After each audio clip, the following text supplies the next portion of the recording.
The call came before dawn.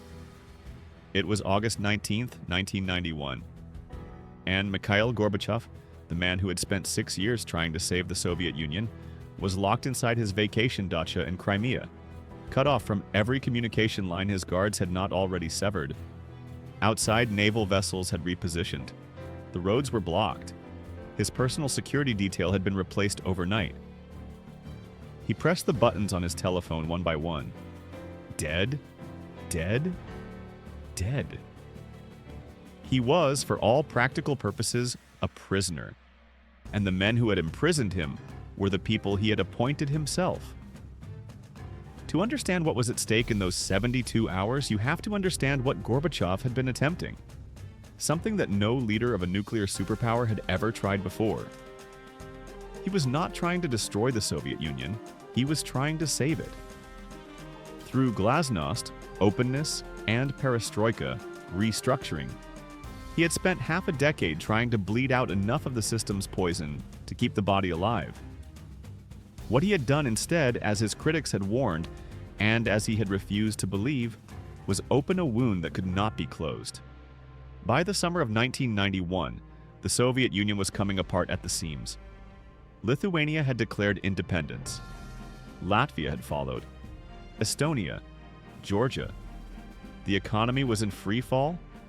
The Communist Party, which had run every aspect of Soviet life for 70 years, had been stripped of its constitutional monopoly on power by Gorbachev himself. He had done this deliberately, trading the party's absolute authority for what he hoped would be a reformed, voluntary union of Soviet republics. On August 20th, he was scheduled to sign the new Union Treaty, a document that would formally redistribute power away from Moscow, and which several of the old guard viewed not as reform, but as surrender. They decided to stop him. The men who came to his dacha the evening before the signing were some of the most powerful figures in the Soviet state. His own vice president, his own prime minister, his own defense minister, his own KGB chief. They called themselves the State Committee on the State of Emergency. They told Gorbachev he had a choice: sign a decree transferring power to them, declare a state of emergency, and step aside, or face the consequences. Gorbachev looked at them and said no. What happened inside that room, Gorbachev would describe many times afterward. He was calm, he insisted. He was not afraid. But those who knew him, who had watched him navigate 8 years of Cold War brinksmanship, of nationalist uprisings, of internal party warfare, believed that calm itself was a kind of performance. Because the reality of what he was facing was extraordinary. These were not dissidents. These were not foreign enemies. These were the people who controlled the nuclear codes, the army, the secret police. And they had tanks. By the morning of August 19th, those tanks were in Moscow. Muscovites woke to the sound of armor rolling through their streets and a radio announcement that Gorbachev had been removed from power due to illness. Few believed the illness. The plotters read a statement on state television, wooden, nervous, visibly unconvincing, declaring that they had assumed control to prevent the collapse of the country. One of them, the new acting president, had shaking hands. It was noticed, it was broadcast, and it mattered, because what the coup plotters had failed to account for was not Gorbachev. It was Boris Yeltsin. Yeltsin, the recently elected president of the Russian Republic and Gorbachev's most volatile rival, drove to the Russian parliament building, the White House, climbed on top of a tank that had been sent to intimidate the crowd gathering there, and delivered a speech declaring the coup illegal. The image detonated across every wire service in the world. He called for a general strike. He called the plotters criminals. He did in 4 minutes what the plotters had not anticipated anyone doing at all. He made resistance feel possible. And now the coup was in trouble. The plotters had assumed the Soviet system would behave the way it always had. That authority, once seized, would be obeyed. That soldiers would fire on crowds if ordered to. That the population, shaped by decades of fear, would go quiet. They were wrong on every count. Soldiers began refusing orders. Crowds gathered around the White House, building barricades from whatever they could find: trolley buses, concrete blocks, their own bodies. The military commanders who had promised their support began to hesitate. The KGB Alpha Group, the elite unit tasked with storming the building and arresting Yeltsin, met in secret and voted. They refused. In Crimea, Gorbachev had found one working telephone line his captors had overlooked. He used it to record a video message on a handheld camera confirming he was alive, that he was being held against his will, that the coup was illegal, and that he had not transferred power to anyone. His wife Raisa throughout these days was suffering what doctors would later describe as a small stroke from the stress. He watched her deteriorate and could do nothing. He kept recording. By the second night, it was clear the coup was failing. The plotters had no plan. They had assumed the system would carry their weight, and it wasn't. Some of them began drinking heavily. One, the interior minister, would later claim he spent the critical hours in a state close to paralysis. On the third day, a delegation flew to Crimea. Some of them coup plotters seeking terms, some of them Yeltsin loyalists. And Gorbachev walked out of his dacha onto the tarmac and boarded a plane back to Moscow. He landed in a country that no longer quite belonged to him.